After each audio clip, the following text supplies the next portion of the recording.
这个嘉宾非常非常的特别，做什么什么就会成功。其实呢，我们的关系在台面下已经隐藏了很久了。更可怕的是，他还会是一位身高1.83米的超级大帅哥。Hello， 大家好，我是刘谦，又进入到了我们1周1次的魔术课时间。那么这一期呢，我们又有嘉宾了。这个嘉宾非常非常的特别，在你的人生当中，你有没有见过有一种人，做什么都可以做得很好？今天这位嘉宾，他是一个专业学习物理的一位硕士生。硕士读完呢，是不是要读博士呢？他讲了读博士实在太无聊了，他就跑去当高中物理老师。然后突然发现全班的同学都是男的，他就不爽了，就想说那我还是去干些别的吧。他就跑去变魔术，就从国外呢得了奖回来之后呢，他说果然魔术实在是不太适合我，就跑去卖豆花。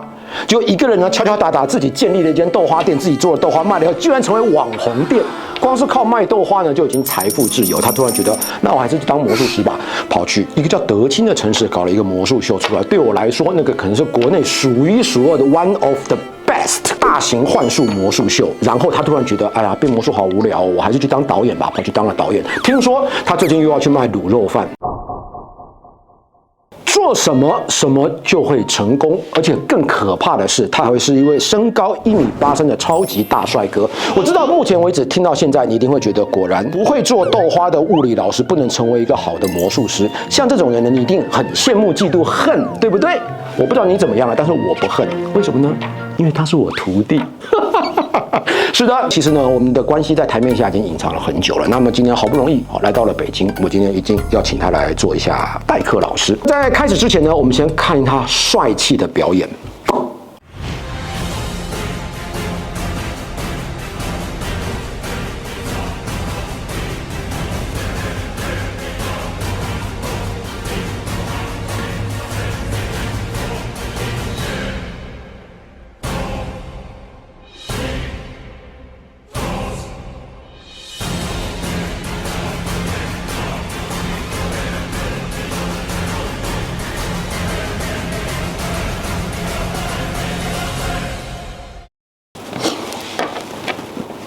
那个有点太熟了，不知道从何。这么多年来，为师曾经教过你些什么东西呢？大量的做人处事的道理。之所以会提到为什么我做什么都会成功，因为我一直遵循在刘谦老师的指导之下，是不是？所以刚刚他虽然讲了很多话，好像噼里啪啦没有什么逻辑，但没有，你每一个字每一句话都认真的去听他内心想要表达的东西，你就可以有所不同的成长跟收获。通常不会让比我帅的人坐在我旁边的啦，但是今天呢，真的是一个例外。知道我们这个其实是一个魔术课，对。然后那个魔术课呢，其实是要教魔术的。好，那你今天肯定挑选了一个魔术嘛？请问这个魔术有什么特别的地方？好，这个魔术不得了，我跟你们讲。我们知道一般的魔术可能都用到一些有机关的小道具，箱子，或者是拿到扑克牌，很多观众都会认为一定有道具，一定有机关，一定有手脚 low 掉，太常见了。今天我要带来的是一种直击心灵的那种超能力的读心术。你还没变，我就已经感觉到好像有点厉害因为这就是一个世界上最神奇的魔术，在我心目中就是这样子的。什么？那这种东西是今天可以教大家的吗？这世界最厉害的魔术耶！我其实没有很想教你看，你们也是多幸福！看了我的频道之后，其实是自己珍藏的秘技，对吗？对。你有没有想过，当你的女朋友或你的伴侣，他们心里面想什么，你能够直接猜出来，完全命中？你知道，在我们的人生当中，总是会有那么1刻2刻，我们想知道，我真想知道他在想什么。这个其实是我们人类追求的其中一个某种能力之一。没错。通常，你如果现在就要变给我看的话，没有意思。那方瑜呢，他魔术也看多了，所以我们不然直接来一个实战现场。刚好有一个叫做12都的魔术酒吧，我们就直接到那边去。让大家看看这个魔术的威力到底是在生活当中怎么发挥出来。对，好，2话不说，走。这是一个读心术，那当然你需要先把一些东西写下来，所以现在心里面，那你可以检查这个道具啦，检查道具，这等一下会用到的东西，就是一些笔记本上面的纸，然后一支普通的笔，它没有任何的道具，没有任何的机关。那接下来，麻烦你心里面想一句话，任何一句话都可以，任何一句。好，你想那句话，我需要里面的那句话够长吗？能不能帮我想它里面第4个字？要长的。就超过4个字就可以，又需要它第4个字。好，想好了哈。我在这个纸上面呢画一个圈，接下来你帮我在这个圈里面写下你刚刚心里面想的那个字。写的过程里面我也转过身去，好吧？那我们都不要看，我们大家都不要看，然后你们也都不要看，免得你们都是我拖。写完以后把它折回来，好了吗？好了吗？没有。所以字很复杂，对不对？那你把它写清楚就好了，好不好？免得等一下打开镜头看不清楚。好了，好了吗？好了。好，那你帮我把那个纸折回去，然后再交到我手上。好，我从头到尾都背在后面，你写的过程我都背在后面，所有人都你们可以转回来，可以转回来。所有人都转过身去的，没有任何人看到你写的什么字，对吧？全世界目前为止只有你知道。你帮我看一下，这上面有没有你写的那个画的那个圈？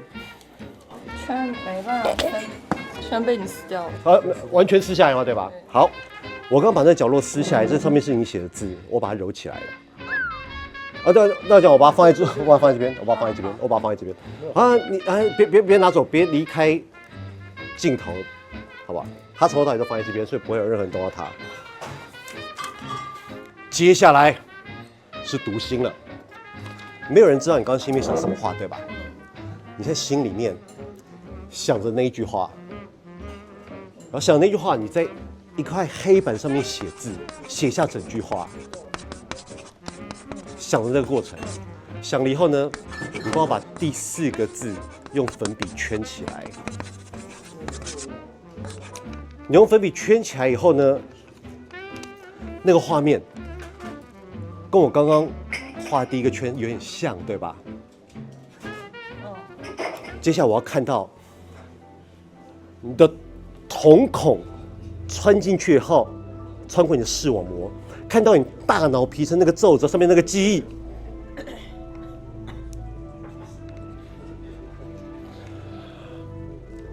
这是一个很难的字，对吧？从你刚刚写了这么久，就可以把它出来写很难。好，把它写完了，我把它放在桌上，我不会动到这张纸。那我们首先要确认，你刚刚写的那个纸团你刚刚写的那个字的柔韧纸团有没有掉包过？你可以帮我把它打开看一下，确认一下这是你刚刚写的那个字。我们没有串通过，对吧？没有，真的没有。是我写的。对，那刚刚揉在一起哦，外观上是看不出来，这是写什么字？你可以喝嘛，喝。我写完以后一直放在这边，没有动过。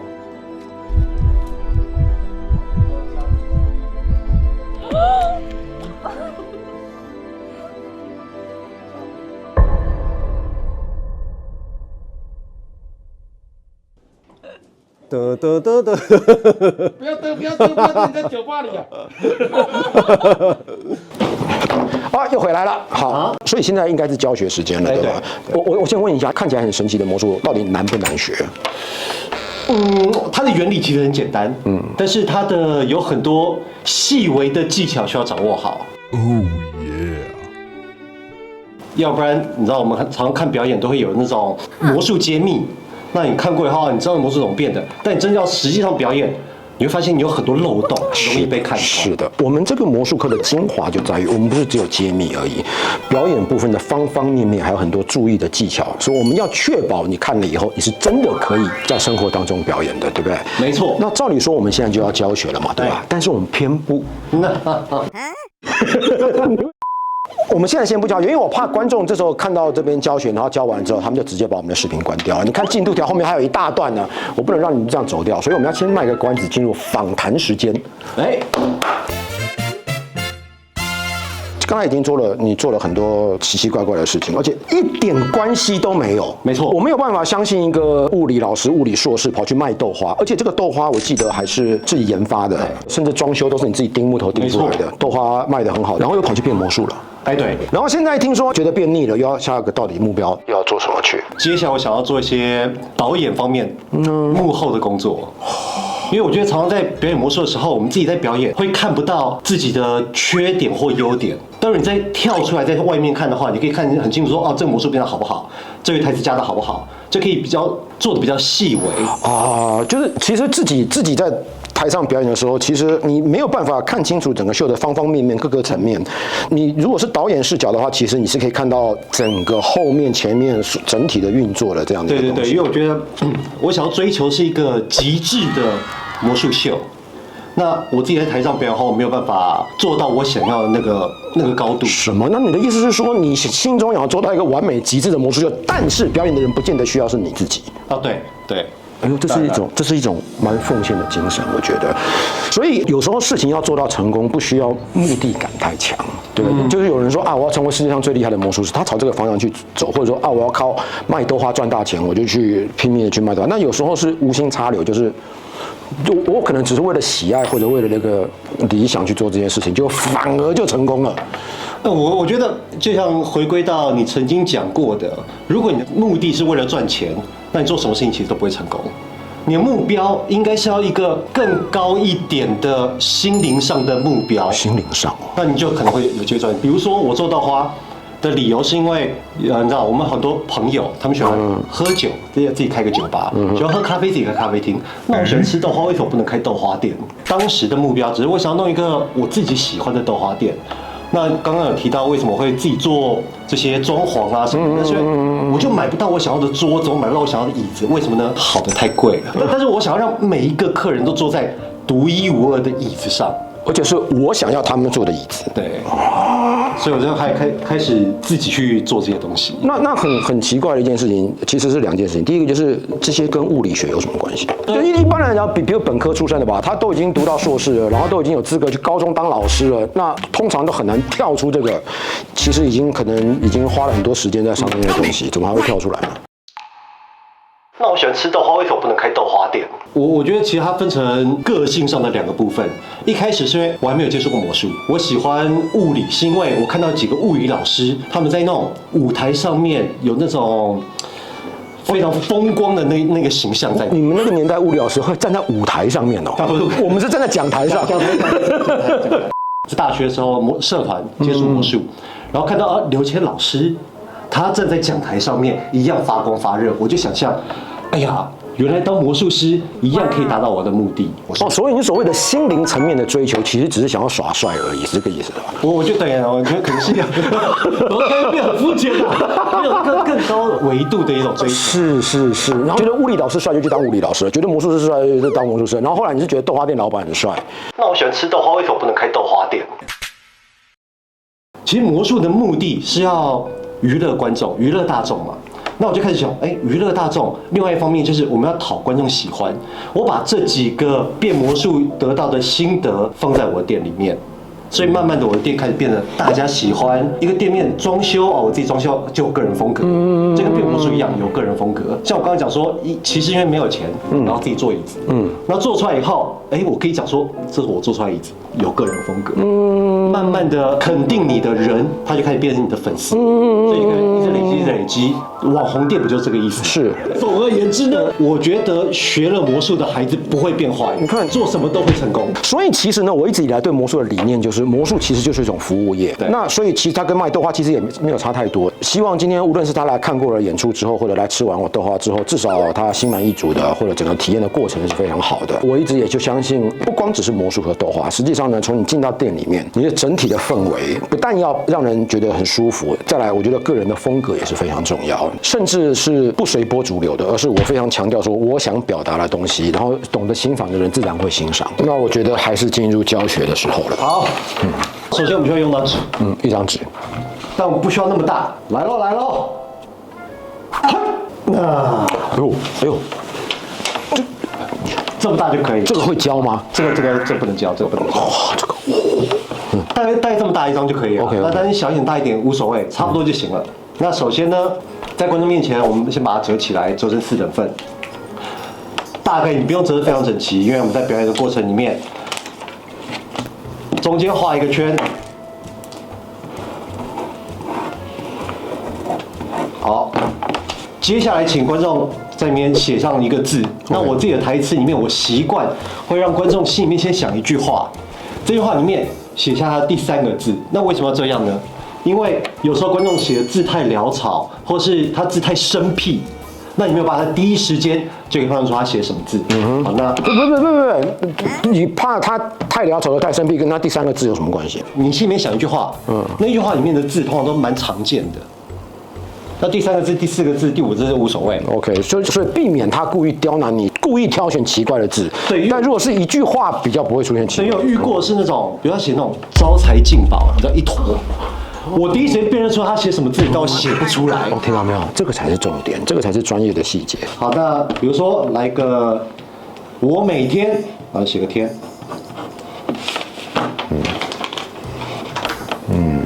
那接下来呢，我们把这张纸叫观众把它折回去。那折回去，因为你刚刚前面折了一个折痕，他就会遵照这个折痕折回去。对。然后把这张纸呢放到背后，拿到这张纸以后，你在背后做的事情，把这个角落撕下来。这个角落刚刚好就是刚才那张纸的中间部分。对，因为撕错的话，撕错就好笑了。然后在背后呢，把这张纸尽可能快速的摊开来。放在这个位置，维持这个状态。OK， 对。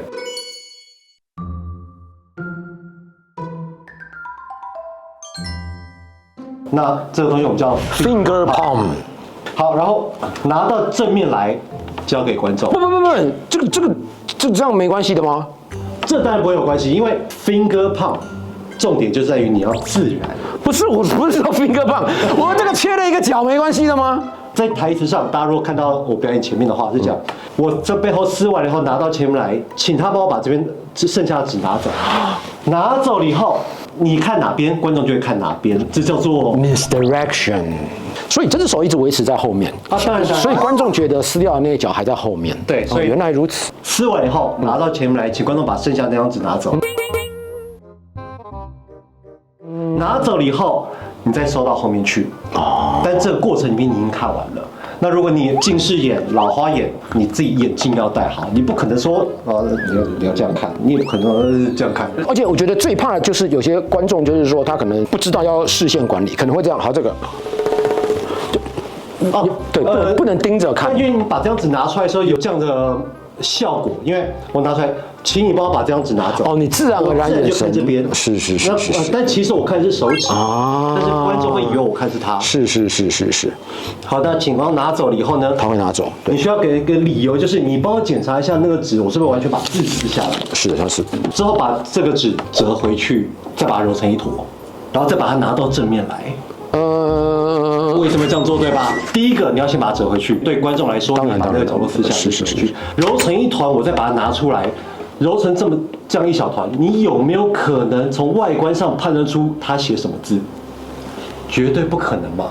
接下来我请观众再把这个纸团握在手里面，我们遇到一般人变魔术，他可能就会偷偷把它打开来偷看，但从头到尾你把它握在手上，我不可能任何机会偷偷打开偷看。我只有一个疑问，你用什么理由去把整个东西放到背后去的呢？我从一开始就说，我从头到尾在你写的过程，我当然不能看到，很合理嘛。对，我绝对不能看到，所以你写撕的过程当中，我可能会不小心看到，所以我放到后面去撕。对。是这个意思嘛？然后呢？好，接下来很多说辞，我要透过你的眼珠，感受到你大脑那个皱褶里面那个记忆。我懂了。读出你心里面刚刚想的一个字，当然我们就要把那个画一个圈，让大家给看啊，要来喽！但我们在这个优质的知识型魔术频道里面，已经学到了很多不同的台词跟技巧。但大脑皱褶这件事情，说真的，我以前没有想过。我们最多就是 FB， 就是透过视网膜可以看到什么。那写出来，那之后就是用你的习惯风格和你的观众的反应来表达是悬疑性。我觉得没什么比这一刻更重要的时刻了。写完后拿着，你不要急着把它弹出来。你要先让观众继续保持一个悬疑。你要讲是，我不可能在现在跟动上面说的内容，笔我放下，我不可能写。接下来，请刚刚帮你保管那个纸团的观众，请他把纸团打开，他先开，这个很重要，因为我曾经在表演这个魔术的时候，我如果写了一个字，我不知道它是假还是有。对，好可怕的事情哦。我会先把你写的什么字，假，那就不行了，因为他想是有，所以我会先让观众打开，叫观众说你写的什么字啊？他说假，我就是假；他说有，我就是有。哇，那这个想法不错哦。不过要是我的话，可能就是横着拿出来。我不确定是它假还是有，我看看你的，对，这处理方式、个人风格都可能不一样。接下来他开完了以后，他先讲出来这是什么字啊？是天。这边你可以创造悬疑，你也可以不创造悬疑。我自己不喜欢那种装模作样的悬疑感。你写的是天对吧？跟我写的一模一样。这已经很装模作样了。如果只是魔术揭秘，其实我们已经揭秘完了。你刚刚讲的撕那个角落啊，这个魔术你不能只是知道原理，你真的需要练习。这么简单魔术你也需要练习。当然，因为如果你在背后的时候你摸。你一定要能直接第一时间摸到这个角，这个东西不经过练习你不会知道。因为如果你撕错角，你会得到4片雪花呀，惨剧就发生了。对，还有就是撕的大小 ，finger 就是这么大。你没有表演的经验，或者你练习不够多，你会想啊，我要 finger 胖。你打开的话是4倍这个东西的大小，你这什么画面？这什么画面？不行，还是得经过思考和练习过，你不能看了就直接来。是的，对。我们常常会有一群人，但并不是只有一个人在表演给他看。一群人表演的时候，你要注意的是，拿纸出来。交给你左边的观众，请他帮你拿走这一张。是你不要交给右边的观众哦。其实有时候紧张真的会做这种傻事出来。这个魔术很好，我真的觉得就是纸和笔在任何地方都会有。没错，酒吧、餐厅、办公室、教室，像这种魔术最好的就是它很 flexible。就是你可以让他写一个字或者数字或英文字母或者一个英文单字或者你心中最爱的人的名字或者什么，只要能写进这个圈圈的，基本都可以猜得出来。对，这个魔术是我刚开始学魔术第1年，可能是一个30年前学到的其中一个魔术，不是扑克牌，不是硬币，但我到现在都还有在表演。其实我不知道这个魔术我现在第一次看到啊！因为我当然知道 center tier 魔术课，我当然知道 center tier，但是我所学习到的知识是这一个要藏起来的，对吧？现在我摆明了告诉你，我把中间撕掉，其实是蛮大胆又巧妙的一件事情，你不觉得吗？对，这其实蛮狠的。好。今天呢，非常感谢呢我们的嘉宾文佩兰呢给我们带来如此精彩、实用又神奇的魔术。那么今天非常感谢你。那你要在北京待多久？我会再待2天。哦，主要是你有什么行程吗？因为有一个秀要看。什么秀呢？好问题，你没问我也要告诉你。在我们北京呢，有一个很著名的魔术酒吧。对，它原本小小一家店，越开越多。越来越受欢迎。我之前已经介绍过了，然后听说又开了一个新的了。上次我介绍的时候开了3间，现在有第4间。然后我们这一次就要去那边看，那边有一个很著名的魔术师，最近有点嚣张，我们要去看一下他最近表演的怎么样。没错，对，而且那个人其实现在就在镜头后面，在那边看，好不好？也许下一次我们就找他来做嘉宾，好吗？是，谢谢大家，下周见，拜拜。好，2话不说，走。好了，我来不及跟上。突袭，又回来了。你都没有给我一下，你都没有跟上，你都没有跟上。再一次。1、2、3，啊，又回来了。好，那我确实。